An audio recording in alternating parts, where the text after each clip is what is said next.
গ্রামে পাইপলাইন বসেছে, আছে একাধিক নলকূপও, তবু গ্রামের মানুষের পানীয় জল ও রান্নার জলের চাহিদা মেটাতে একমাত্র ভরসা 1.5 কিলোমিটার দূরের ডাংরা নদীতে বয়ে যাওয়া জল।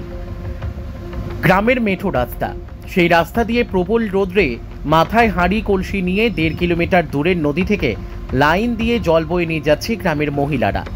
না, এই ছবি রাজস্থানের কোনো গ্রামের নয়, এই ছবি এ রাজ্যেরই এমন এক জেলার, যে জেলায় শুধুমাত্র পরিশ্রুত পানীয় জল বাড়ি বাড়ি পৌঁছে দেওয়ার লক্ষ্যে খরচ হয়েছে কয়েকশো কোটি টাকা। বাঁকুড়ার ছাতনা ব্লকের একেবারে সীমানাবর্তী গ্রাম গুনিয়াদা গ্রামের সব মিলিয়ে বসবাস 26টি আদিবাসী পরিবারের। গ্রামের মানুষের পানীয় জলের চাহিদা পূরণের জন্য সাকুল্যে 2টি নলকূপ বসানো হয়, কিন্তু 2টি নলকূপের জল এতটাই দূষিত যে তা ব্যবহারের অযোগ্য। বাঁকুড়া জেলা জুড়ে কয়েকশো কোটি টাকা খরচ করে গ্রামে গ্রামে নলবাহিত পানীয় জল সরবরাহের প্রকল্প রূপায়িত হলে গুনিয়াদা গ্রামেও পৌঁছায় জল সরবরাহের পাইপলাইন। বাড়ি বাড়ি বসানো হয় কলও, মাঝে কয়েকটা বছর কেটে গেলেও সেই নল দিয়ে মাসে 10-এ জল পড়ে। নল দিয়ে যেদিন জল আসে সেদিন কোনো বাড়িতে 1 বালতি জল পড়ে, কোনোদিন আবার সেটুকুও মেলে না। অগত্যা গ্রামের তীব্র জল সংকট মেটানোর ক্ষেত্রে একমাত্র ভরসা 1.5 কিলোমিটার দূর দিয়ে বয়ে যাওয়া ডাংরা নদীর জল।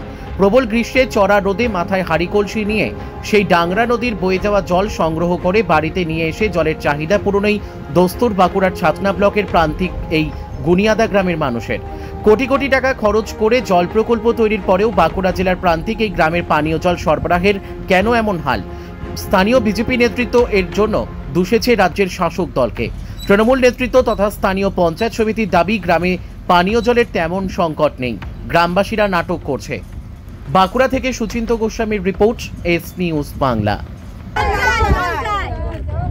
ভোটার সময় আসে নেতা মন্ত্রীগুলা, আর ভোটার সময় আসে তখন আসে ভোট দিবেন তারপরে কিছু ভোট দিয়া হয়ে গেল আর জল দিবেন না, কিছু দিবেন না, দেখবে না আর দেখবে না, আর রাস্তাটা দেখছেন না, রাস্তা দেখছেন না, আর বাড়ি দেখছেন কিছু নাই, আমরা বাড়ি রাস্তাঘাটে না কিছু না, রাস্তা নাই, পুরো আইসিডিএস না, কিছু নাই মুখে তো না 2 ঘন্টা লাগে টিপ করে জল মুখে লিতে গেলে কত থেকে আসা 1.5 কিলোমিটার আসা, এর পাশে জল নিয়ে যায় প্রতিদিন আমাদের গ্রামের থেকে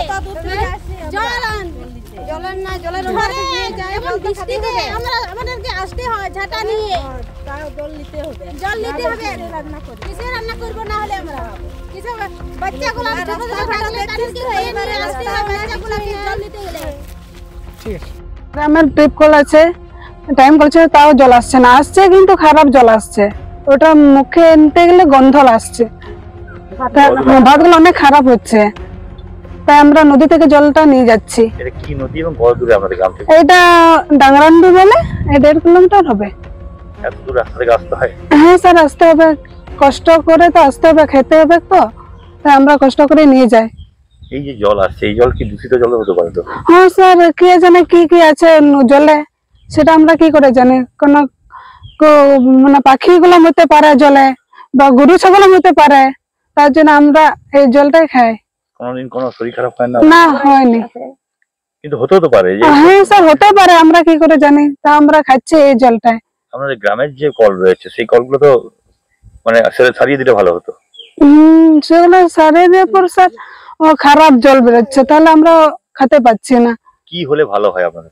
স্যার আমরা ভালো হতে চাই, মানে খারাপ জলটা মিশতে চাই, ভালো জল চাই, সাবমার্শালটা আমরা চাই, ফিল্টার মেশিনটা আমাদের চাই, বাস ওটাই।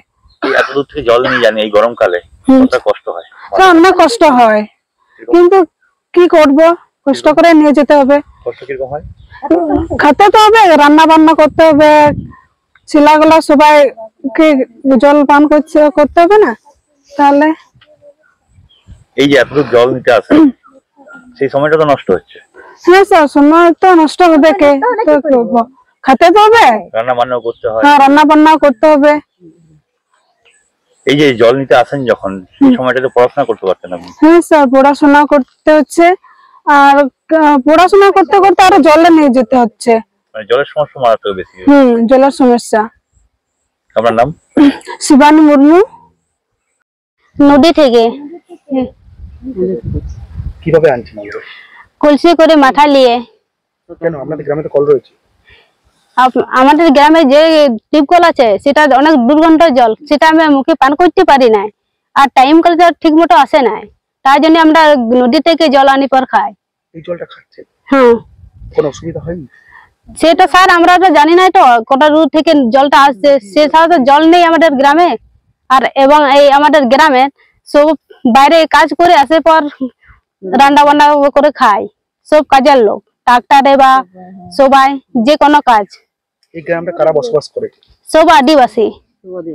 কিন্তু প্রশাসনকে জানিয়েছিলেন? স্যার জানিয়েছি, অঞ্চলেও জানিয়েছি, সে পার্টিকেও জানিয়েছি, কোনো ইয়া করে নাই, সংগঠন করে নাই, কোনো গ্রাহ্য করে নাই। কি চাইছেন আপনারা? স্যার আমরা জল চাইছি। আপনার নাম? কোনামি মুর্মু। পানীয় জলের খুব অসুবিধা, 1-1.5 কিলোমিটার দূর থেকে পানীয় জল আনতে হয় নদীর থেকে। রাস্তাঘাটের অবস্থা খারাপ, পানীয় জল খুব, টিউবওয়েল আছে সেগুলো খুব আর্সেনিক যুক্ত, সেটা খাওয়ার অযোগ্য। তাই বামফ্রন্ট 34 বছর থেকে যা অবনতি উন্নতি করেছে সে দেখতে পাচ্ছেন, তৃণমূল সেই রাস্তাতেই হাঁটছে। তো আমরা চাই যাতে এর পরিবর্তন হোক, পরিবর্তন হয়ে পর আমাদের এই আদিবাসী এলাকায় যাতে উন্নয়ন হয়, জলের ব্যবস্থা করা, তার জন্য। রাজ্য সরকার তো আদিবাসীদের জন্য এত কিছু উন্নয়ন করছে, দেখছেন তো আপনারা, সচক্ষে দেখতে পাচ্ছেন যে কি উন্নয়ন করেছে। এই গ্রামের লোকজন কি পঞ্চায়েত জানায়নি? পঞ্চায়েতে গ্রামটাই মুছে গেছিল।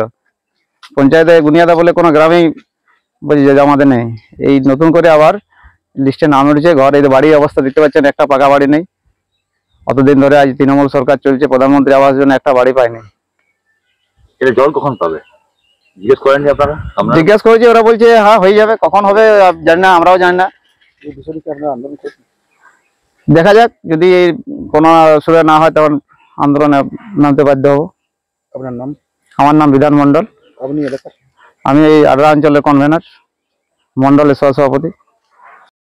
এলাকায় 26টি পরিবারের বেশি মহিলারা নদী থেকে জল এনে পান করছে। দেখুন, আমি আজ থেকে 15-16 দিন আগে আমি বুনিয়াদা গ্রামে গিয়েছিলাম। ওনাদের গ্রামের সমস্ত মহিলারা এসেছিলেন আমার কাছে ছাতনা পঞ্চায়েত সমিতিতে, যে আমাদের রাস্তার প্রবলেম আছে, রাস্তা করে দিতে হবে। ওরা ট্র্যাক্টর ভাড়া করে ব্লকে এসেছিলেন। সেই মহিলাদিকে আমি সঙ্গে সঙ্গে গাড়ি করে আলাদা, ওই ট্রাক্টর রেখে দিয়ে আলাদা করে গাড়ি করে ডিএম সাহেবের কাছে নিয়ে এসেছিলাম। ডিএম সাহেবের কাছে ওনারা এসে বললো আমাদের রাস্তার প্রবলেম আছে, রাস্তা আমাদের করে দেওয়া হোক। ডিএম সাহেব তৎক্ষণিক আমাদের এসআরডিকে এবং ছাতনা পঞ্চায়েত সমিতিতে এস্টিমেট করে কলকাতার সঙ্গে সঙ্গে পারি তৎক্ষণিক। তখন কিন্তু ওরা জলের প্রবলেমটা বলেনি। এবং আমি গিয়ে যেটা দেখলাম ওনাদের গ্রামে, তার পরের দিনই, যে ওনাদের গ্রামে 3খানা টিউবওয়েল আছে, ভালো টিউবওয়েল, জল ওখানে অ্যাভেলেবেল। ওরা কিন্তু এটা নাটক করছে, যাই বলুন আর তাই বলুন। সামনে নদী আছে, প্লাস 3খানা টিউবকল আছে। এই জলের ব্যাপারটা নিয়ে মেয়েরা এলো। ওদিকে আমি বাঁকুড়াতে 16 জন মহিলাকে নিয়ে এসে আমাদের কোর্টের সামনে যে হোটেলটা আছে, ভাত মাছের ঝোল খাইয়ে ডিএমকে ওরা জলের জন্য বললো, এই রাস্তার জন্য। পরবর্তীকালে ওরা আবার নাটক করার জন্য খবর করছে যে আমাদের জল নেই। আমাদেরকে তো একবারও বলেনি যে জল দরকার। প্লাস আমরা তা সত্ত্বেও আড্রা অঞ্চলে প্রায় বুনিয়াদা গ্রামও ট্যাঙ্কিতে করে জল সব গ্রামেই পাঠাচ্ছি, মোটামুটি আমাদের ভিডিও পাঠাচ্ছি। কতুলপুরে সর্বপ্রথম এমআরআই পরিষেবা যুক্ত 110 বেডের মাল্টি স্পেশালিটি হসপিটাল হল মেডিকেয়ার জেনারেল হসপিটাল। স্বাস্থ্যসাথী মান্যতাপ্রাপ্ত এই হসপিটালে রয়েছে AC, non AC cabin, modern OT, ICCU, NICU, micro surgery, dialysis বিভাগ, ব্রেন ও spine surgery, cancer surgery, lift সহ নানান পরিষেবা। এছাড়াও রয়েছে সিটি স্ক্যান পরিষেবা যুক্ত নিজস্ব ডায়াগনস্টিক সেন্টার, ডক্টর চেম্বার্স, ওষুধের দোকান সহ 24 ঘন্টা অ্যাম্বুলেন্স পরিষেবা। 24 ঘন্টা অ্যাক্সিডেন্ট এমার্জেন্সি, রোগীর সুচিকিৎসা, সুপরিষেবা এবং সুস্বাস্থ্যই হল আমাদের মূল লক্ষ্য। ঠিকানা সরিষাদিঘি, কতুলপুর, বাঁকুড়া। যোগাযোগ নম্বর 9434216662 অথবা যোগাযোগ করুন 9732212924 এই নম্বরে।